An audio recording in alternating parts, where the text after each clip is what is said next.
ChatGPT 4.0's image capability is not going to kill Photoshop. It's not going to end art. But it might kill Hayao Miyazaki. 人工知能で動きを学習させた CG を見せてくれるそうです。これ踊ってるように見えますけど、でこれは早く移動するっていうので学習させたやつなんですね。これ頭を使って移動してるんですけど、基本痛覚とかないし、頭が大事とかっていう概念がないんで、だからもう頭をもう普通の足のように使って移動してるっていう、多分人間が想像できない気持ち悪い動きができるんじゃないか。実際には毎朝この頃会わないけど身体障害の友人がいるんですよ。そのハイタッチするんだけど大変なんです。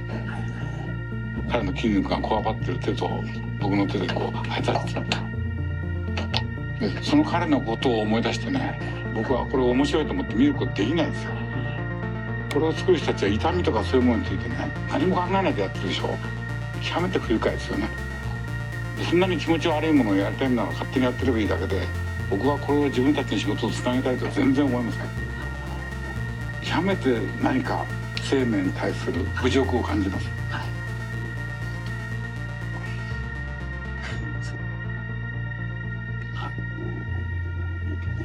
これでもほとんど実験なので、それは分かってます。その世の中に見せてどうこうってそういうものじゃないんです。それは本当によく分かってるつもりですけど、どこへたどり着きたいですか。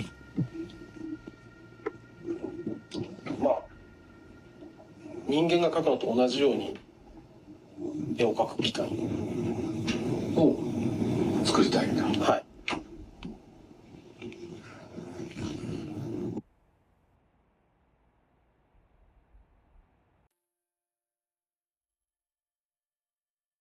地球最後の日が近いって感じですね。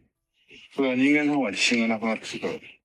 Studio Ghibli is renowned for its handcrafted attention to detail.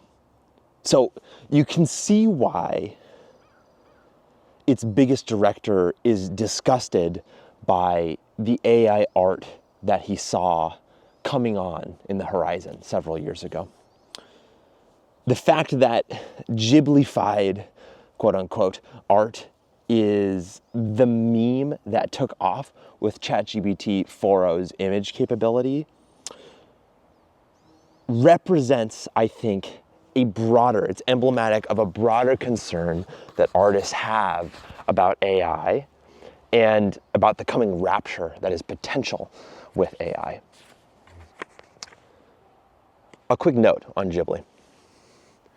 Every frame in Ghibli's movies is a masterpiece in its own right.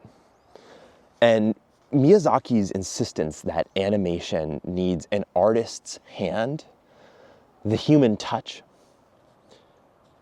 I think that is what has led him to resist the first wave of computer-aided animation that Pixar spearheaded, which is just CGI. And I think it's also what makes all of this so tragic at the end of the day. Because what happens when you, because it's really a question at the end of the day. What happens when you make a style so efficient to copy that anyone can copy it?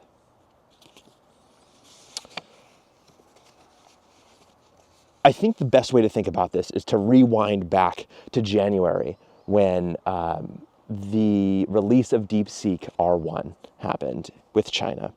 And there was this uproar about what might happen to NVIDIA because this Chinese lab had made it way more efficient to use chatbots. Everybody thought that, well, not everybody, many people thought that NVIDIA was screwed because NVIDIA is the hardware that these things run on. There was a countervailing voice at the same time, and there was this meme about Jevons paradox. I think that Satya Nadella, CEO of Microsoft, tweeted about it. And the idea was that when things become more efficient to use, like computing power, for a particular outcome, then paradoxically, as long as there is demand for the application, the resource actually increases in use. The best example of this is like oil, right, and gasoline. You would think that as it became more and more efficient to use oil, that we would use less and less of it. That's what efficiency is for. But it turns out that there's so much demand for that crude resource that more and more people actually found ways to use it in more and more applications as it became more and more efficient to use the resource in the first place. And as a result, the entirety of that oil usage went up. The same thing has happened in my measure, as I talked about in January, since the release of DeepSeek R1, that we've actually seen an increase in the demand on these AI applications as more and more people have found reasons to use them. I think this is actually very well exemplified by what has happened since the release of this image generation capability in 4.0. You saw immediately people start to copy Ghibli and Miyazaki's style by taking their own images and turning them into that sort of hand-painted, acrylic, sort of handcrafted style by translating from one image to another. And it turns out that this uses the same technology as the chatbot itself, that it just treats a pixel in the same way that it basically treats a word, and that you can build an image pixel by pixel in the same way that you build an essay word by word. That has been the breakthrough. That is what this quantum leap has been like in this technology.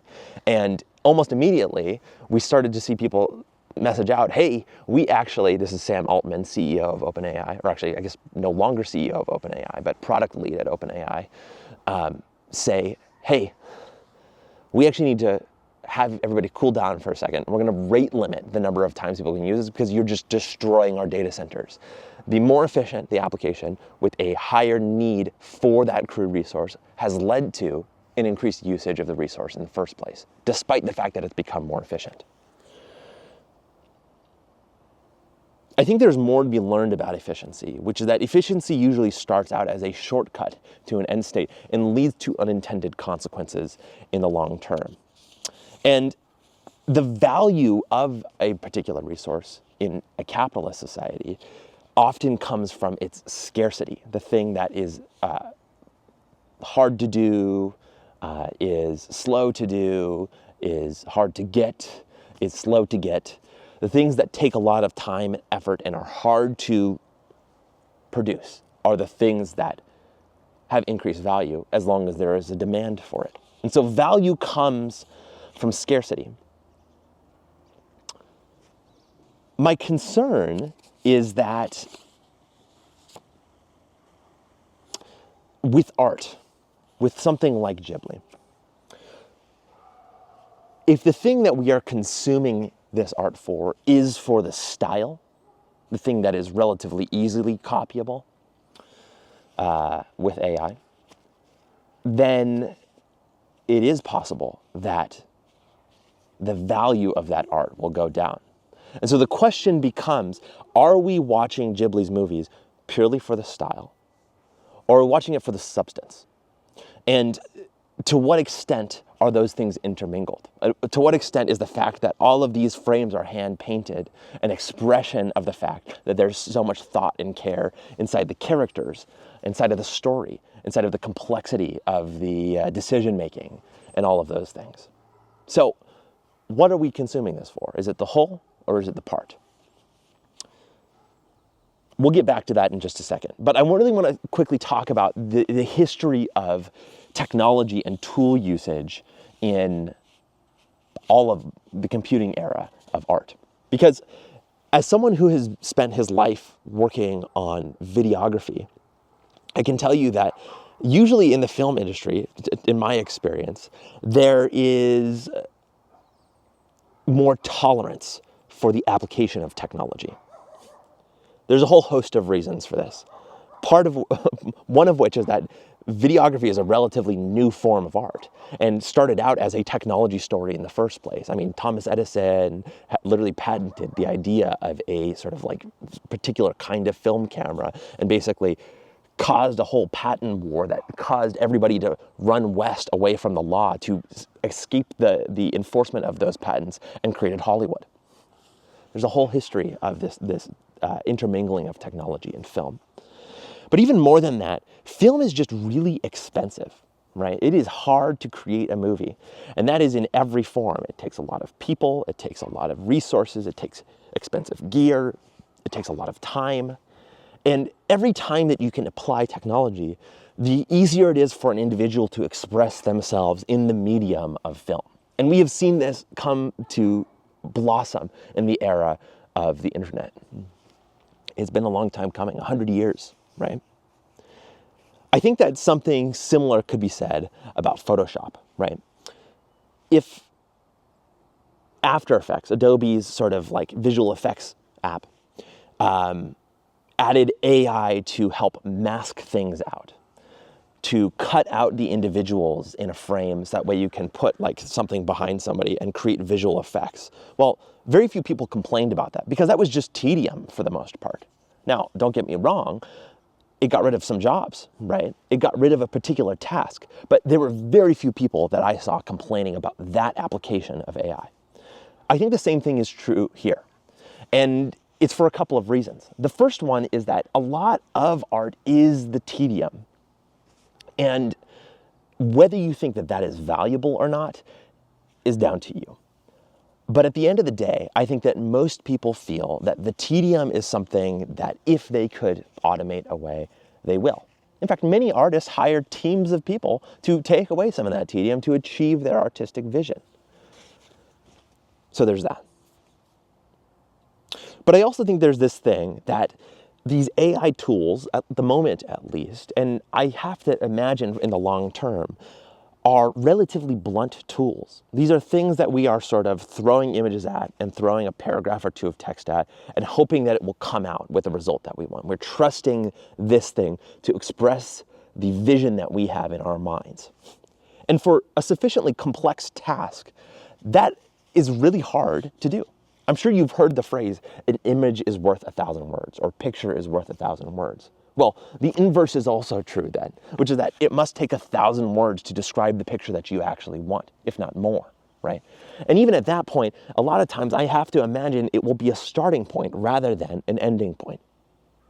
I actually have several friends, and actually some of my family, who've talked about the usage of these AI platforms and have talked about them as a way to ideate quickly or to use as a starting point. And if you look at the best applications of this 4.0 image capability and people, I don't know, recreating Severance characters in Ghibli style and creating animations, if you dive in deep into the way that they're using the technology, they're automating one slice of the artistic process, not the entire thing.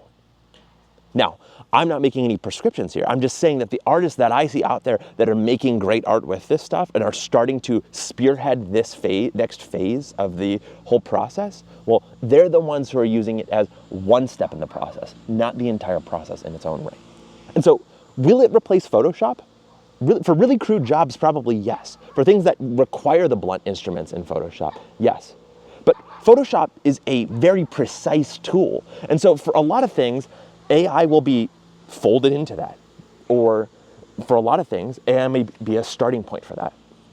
But I have to imagine that these image capabilities will be interwoven between the artist and the computer, just as they always have been in the history of all technology.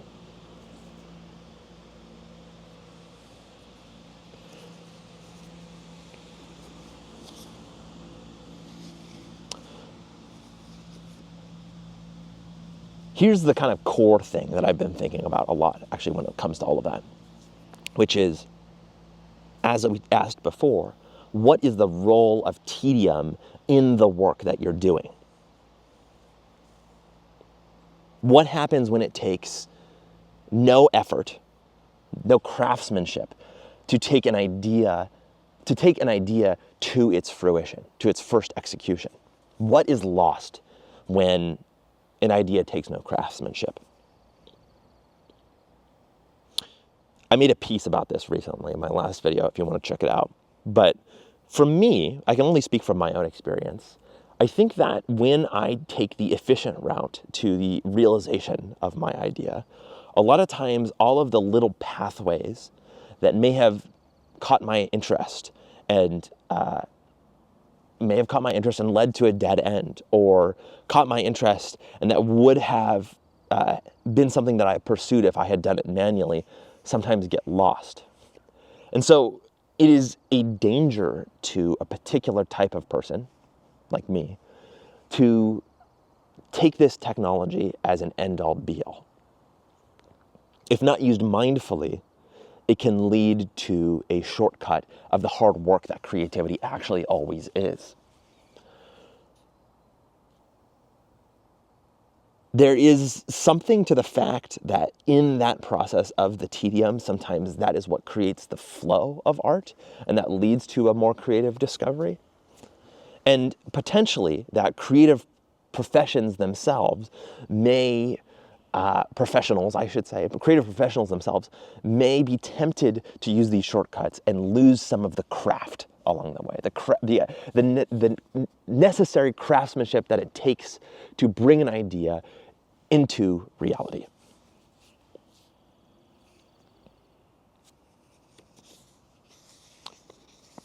What I have written here is that technology is almost always at the end of the day individualizing at the point of use. And what I mean by that is that when we got engines that allowed us to drive a vehicle, instead of having to, hop on public transit, that allowed the individual to make more decisions about how they traveled and where they traveled. Now, I think there is an expense of that in many forms: environmental, traffic, maintenance of infrastructure, things like that. And so individuality always ends up being this double-sided thing. But at the end of the day, at the point of use, technology is individualizing. And I think that this AI art is no different. And I want to get at something bigger here to kind of wrap up this first part, which is that my philosophy of art is that great art has a spirit of its own that is expressed through the medium that it is carried in. And oftentimes, the predominant spirit does come from an individual. That the spirit expressed in the work is yours. So when I go back and I think about things like, all the pathways and dead ends that are created, and the flow state that's caused when you go and you do those tedious pieces of work, that parts of that are the spirit being expressed, the thing, your time and attention coming through in the artwork, if that makes any sense. And so my fear is that with something like AI that is inherently sort of normalizing in some way because of its efficiency, let me give an example. In the olden days, when you required an entire crew to make a film, just by the nature of needing that many people to run and operate the technology, that you inherently had to have this collaborative effort, and that the collective spirit of the people working on the piece of art is imbued in the film itself, and that the person on the other side of that film feels that spirit. That you just have to trust that they will experience it.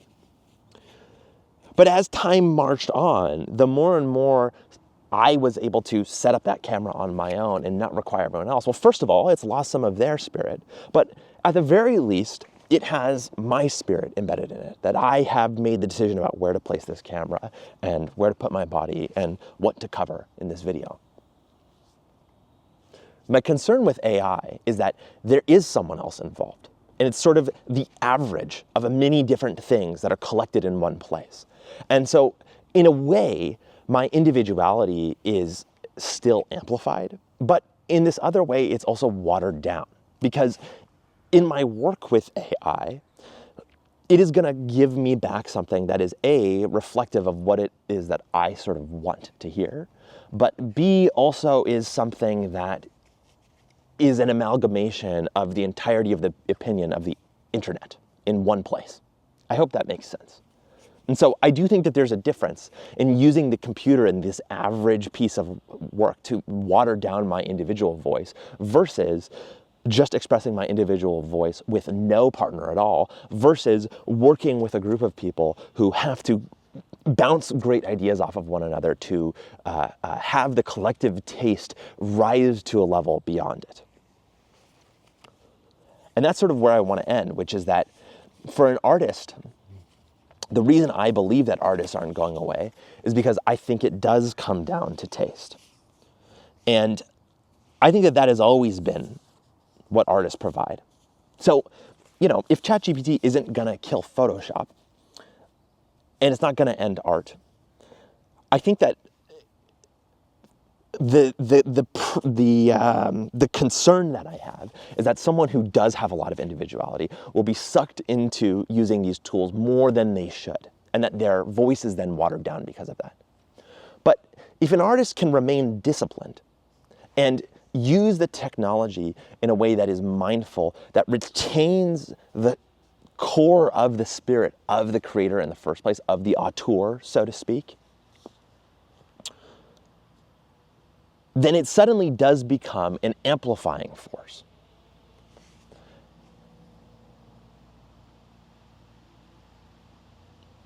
Steve Jobs used to talk about the dynamic range of the quality of something, right? That, for example, the best taxi cab in New York City versus the average taxi cab, maybe the difference is like 20%. But when it comes to software, that it was more like 50 to 1 or 100 to 1. And so the greatest software engineer might have 100x the capability of the average software engineer. And so I've always read that as, in software, the amount of discipline that you need to be a great software engineer is that you cannot let the technology and the opinions of others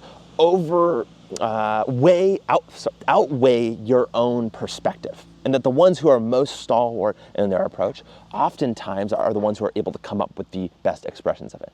Not to an extreme, but within reason, right?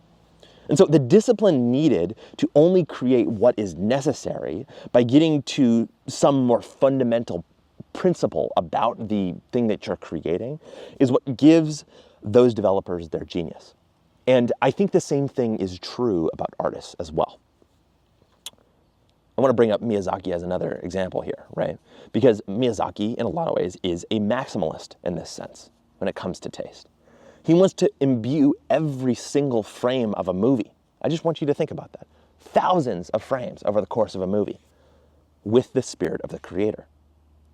With as much spirit as is possible, given the constraints of the art. Don't get me wrong. The paintbrushes they use, the pencil they use, the paper they use, the cameras they use, they're all technology. But I have to imagine that part of the reason that Ghibli films have so much feeling to them is that every frame has feeling in its own right. That it was someone's imperfection and their stroke that led to every frame looking like a masterpiece. And I think that that is why Ghibli is so successful, because I think you can feel that. And so at the end of the day, that will always be the artist's role, to put as much of themselves in their work as they can. And whether that is done with a chisel and a tablet, or with pencil and paper, or with prompt and computer, that act of embedding your worldview, your spirit, and your taste is what the artist must do, because others can feel it when you do. And no matter how efficient any one aspect of the entirety of the process becomes, there is nothing that will ever replace the role of the process in how the final product makes someone feel. The process is important, even if the product is king. And so when it comes to ChatGPT 4.0, to the artists, I caution you. Make sure you have the courage of your convictions beforehand. Know what you want before you start. Have the vision. And remember to think of it as a collaborator. and to let the best ideas win, not the average idea. To everyone else, to the technologists out there, keep that in mind too. Keep in mind the unintended consequences of the technology you're creating, because even for someone like me who thinks of himself as, relatively stubborn in the way that I look at things, but with an open mind, strong opinions held loosely, there have come moments that I have been fooled by the shininess and efficiency, in particular, of these tools. And so when you're building them, make sure that you have the affordances to defer at times, not to feel like you need to do it all, but to put some of that responsibility back on the artist at the end of the day.